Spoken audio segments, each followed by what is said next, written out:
టోపీ పెట్టిండట తమ్ముడు చెప్తున్నాడు. మొత్తం ఇసుక మాఫియా ఆట కదా, మొత్తం మట్టి మాఫియా ఆట కదా. ఆఖరికి నదిలో అసలు ఇసుకే లేకుండా మొత్తం ఇసుక అమ్మేసుకున్నారట కదా మీ ఎమ్మెల్యే. మళ్ళొక్కసారి ఓట్లేసారనుకోండి, మళ్ళొక్కసారి ఓట్లేస్తే ఈసారి మిమ్మల్ని అందరినీ అమ్మేస్తాడు. ఈసారి ఏం చేస్తాడు? మిమ్మల్ని అందరినీ అమ్మేస్తాడు. ప్రజలను కూడా అమ్మకానికి పెట్టి ప్రజలను కూడా అమ్మేస్తాడు. ఇదే దయబడుతున్నాడు మీ ఎమ్మెల్యే. కనీసం నదిలో ఇప్పుడు ఇసుక లేక రాజశేఖర రెడ్డి గారు కదా మీకు ట్యాంక్ కట్టింది. కౌటిల్యనా ఏంటిది ట్యాంక్ పేరు? ఆ ట్యాంక్ లో నీళ్లు తాగడానికి మంచి నీళ్లు ఏర్పాటు చేసింది ఎవరు? వైఎస్ఆర్ రాజశేఖర రెడ్డి గారు కదా. కానీ ఇప్పుడు మొత్తం ఇసుకంతా తవ్వేసుకుంటే కనీసం ఆ ట్యాంక్ లో నీళ్లు కూడా ఆగటం లేదట కదా. దాంతో కనీసం మంచి నీళ్ళ కూడా దిక్కు లేకుండా పోయిందట కదా. ఇదంతా మీ మీడియా వాళ్ళు చెప్పిన విషయాలు. నిజమేనా? మరి కనీసం తాగడానికి నీళ్లు కూడా ఇవ్వలేని ఒక ఎమ్మెల్యేయా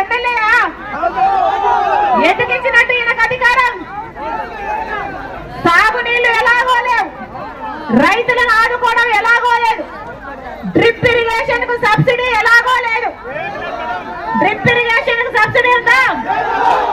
పంట నష్టపోతే పంట నష్టపరిహారం ఉందా? ఇది ఎక్కడి రాజ్యం? ఇది దొంగల రాజ్యం. ఇది ఎక్కడి రాజ్యం? ఇది దోపిడీ రాజ్యం. ఎక్కడ చూసినా వైన్ మాఫియా, ఎక్కడ చూసినా మైన్ మాఫియా, ఎక్కడ చూసినా ల్యాండ్ మాఫియా, ఎక్కడ చూసినా శాండ్ మాఫియా, ఎక్కడ చూసినా మాఫియాలు, గూండాయిజం. ఇంకెక్కువ మాట్లాడితే సొంత చిన్నాననే హత్య చేసిన అవినాష్ రెడ్డి గారిని పక్కన పెట్టుకొని తిరుగుతున్నాడు జగన్మోహన్ రెడ్డి గారు.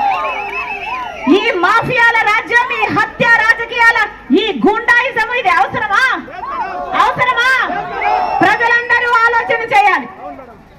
ఎందుకు ఓట్లేశారు జగన్మోహన్ రెడ్డి గారికి? స్పెషల్ స్టేటస్ తెస్తామన్నాడు జగన్మోహన్ రెడ్డి గారు, గుర్తుందా? ప్రత్యేక హోదా వస్తే ఒక్కొక్క నియోజకవర్గానికి 100 పరిశ్రమలు వస్తాయి. ఒక్కొక్క నియోజకవర్గానికి 100 కొత్త పరిశ్రమలు వస్తే ఎన్ని ఉద్యోగాలు వస్తాయి? ఎంత అభివృద్ధి జరుగుతుంది? ఏం చెప్పాడు జగన్మోహన్ రెడ్డి గారు? నేను బీజేపీ పార్టీ మెడలు వంచుతాను అన్నాడు. నేను బీజేపీ పార్టీ మెడలు వంచైనా సరే ప్రత్యేక హోదా తీసుకొస్తాను అన్నాడు. వచ్చిందా ప్రత్యేక హోదా? అదే బీజేపీ పార్టీతో కుమ్మక్కయ్యి ఇప్పుడు బానిసగా మారాడు జగన్మోహన్ రెడ్డి గారు. ఒక జగన్మోహన్ రెడ్డి గారే కాదు, చంద్రబాబు గారు కూడా. చంద్రబాబు గారికి మోడీతో పొత్తు, జగన్మోహన్ రెడ్డి గారి మోడీకి పొత్తు. వాస్తవం కాదా? ఒకరికేమో మోడీతో పొత్తు, ఇంకోరేమో మోడీకి తొత్తు. ఇలా తయారైంది మన రాష్ట్రంలో.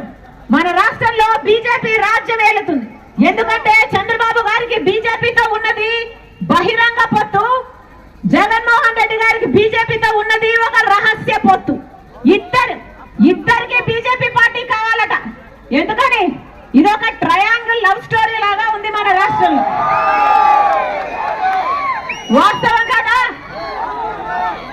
దేశమంతా బీజేపీ అంటే భారతీయ రాష్ట్ర జనతా పార్టీ ఏమో గాని మన రాష్ట్రంలో మాత్రం బీజేపీ అంటే బాబు జగన్ పవన్. మన రాష్ట్రంలో బీజేపీ అంటే బాబు జగన్ పవన్. మన రాష్ట్రంలో బీజేపీ అంటే బాబు జగన్ పవన్. ఈ ఎవరికి ఓటేసినా మొత్తం బీజేపీ ఖాతాలోనే పడుతుంది. ఎందుకు వేయాలి బీజేపీకి ఓటు? వీళ్ళకి ఎవరికి ఓటేసినా బీజేపీ ఖాతాలోనే పడుతుంది. బీజేపీ పార్టీ మనకు స్పెషల్ స్టేటస్ ఇచ్చిందా? బీజేపీ పార్టీ మనకు పోలవరం ఇచ్చిందా? బీజేపీ పార్టీ మనకు రాజధాని ఇచ్చిందా? ఏది ఇవ్వనప్పుడు బీజేపీ పార్టీకి మన రాష్ట్రము ఎందుకు బానిసలు కావాలి? మన నాయకులు ఎందుకు బానిసలు కావాలి? ఒక పక్క పాలక పక్షం, ఒక పక్క ప్రతిపక్షం, ఇద్దరు బీజేపీ పార్టీకి బానిసలుగా మారడానికి మీరు వాళ్ళు ఓట్లు ఎందుకు వేయాలి? వాళ్ళకి ఎందుకు అధికారం ఇవ్వాలి అని అడుగుతున్నాం. ఈ రోజు చెప్తున్నా, ఒక్క కాంగ్రెస్ పార్టీ రాహుల్ గాంధీ గారు చెప్పారు 10 సంవత్సరాల ప్రత్యేక హోదా. కాంగ్రెస్ పార్టీ అధికారంలోకి వచ్చిన వెంటనే 10 సంవత్సరాల ప్రత్యేక హోదా ఇస్తాం. ఆ మాటను పట్టుకుని వచ్చింది రాజశేఖర రెడ్డి బిడ్డ. ఆంధ్ర రాష్ట్రంలో రాజ్యాలు ఏలడానికి రాలేదు రాజశేఖర రెడ్డి బిడ్డ. ఆంధ్ర రాష్ట్రంలో కనీసం మన హక్కుల కోసం కొట్లాడడానికి ఒక గొంతే లేదు. కనీసం హక్కుల కోసం కొట్లాడడానికి ఒక పార్టీ లేదు. ఉన్న పార్టీలు మొత్తం బీజేపీకి ఊడిగలు చేస్తున్నాయి. ప్రత్యేక హోదా అన్న పదానికి ఆ ఊసే లేకుండా చేశారు ఈ నాయకులు అని రాజశేఖర రెడ్డి బిడ్డ వచ్చింది ఆంధ్ర రాష్ట్ర రాజకీయాల్లో. మళ్ళీ చెప్తున్నాం, నేను రాజశేఖర రెడ్డి బిడ్డను. పులి కడుపున పులే పుడుతుంది. నా గుండెలో నిజాయితీ ఉంది. నా గుండెలో నిజాయితీ ఉంది. నా పుట్టింటి ప్రజలకు సేవ చేయాలి అన్న తపన ఉంది. మీరు ఆశీర్వదించండి, కాంగ్రెస్ పార్టీని ఆశీర్వదించండి, రాజశేఖర రెడ్డి బిడ్డను ఆశీర్వదించండి. ఆ రాజశేఖర రెడ్డి గారి సంక్షేమ పాలన మీ గడపకు తీసుకొస్తుంది రాజశేఖర రెడ్డి బిడ్డ. మీ ఇంటికి తీసుకొస్తుంది రాజశేఖర రెడ్డి బిడ్డ. మళ్ళీ చెప్తున్నాం, కాంగ్రెస్ పార్టీ అధికారంలోకి వచ్చినాక రైతులకు 2 లక్షల వరకు రుణమాఫీ చేస్తాం. కాంగ్రెస్ పార్టీ రైతులకు 2 లక్షల వరకు రుణమాఫీ చేస్తాం. కాంగ్రెస్ పార్టీని ఆశీర్వదించండి.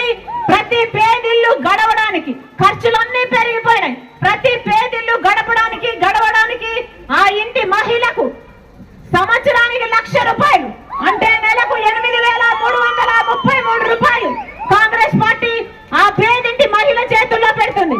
అంటే సంవత్సరానికి 1,00,000 రూపాయలు, 5 సంవత్సరానికి 5 లక్షల రూపాయలు. ఆశీర్వదించండి. మన బిడ్డలకు ఉచితంగానే చదువు వస్తుంది. పెన్షన్లు 4,000 రూపాయలు అవుతాయి. వికలాంగుల పెన్షన్లు 6,000 రూపాయలు అవుతాయి. ఇల్లు లేని ప్రతి పేద కుటుంబానికి ఒక పక్కా ఇల్లుండేలా 5 లక్షల రూపాయలతో ఒక పక్కా ఇల్లు కాంగ్రెస్ పార్టీ కట్టిస్తుంది. మీరు ఆశీర్వదించండి. మన శివశంకర్ మీ తమ్ముడు, మీ బిడ్డ. శివశంకర్ మీ తమ్ముడు, మీ బిడ్డ. మీరు ఆశీర్వదించండి. మీరు ఎమ్మెల్యేని చేయండి. మీ గొంతు అవుతాడు, మీ బలం అవుతాడు, మీ బాధ్యతను మోస్తాడు, మీకు అండగా నిలబడతాడు. మీ ప్రజలు మీకోసమే బతుకుతాడు శివశంకర్. మనస్ఫూర్తిగా ఆశీర్వదించండి. ఎమ్మెల్యేగా గెలిపించాలని, హస్తం గుర్తు మీద ఓటేయాలని, హస్తం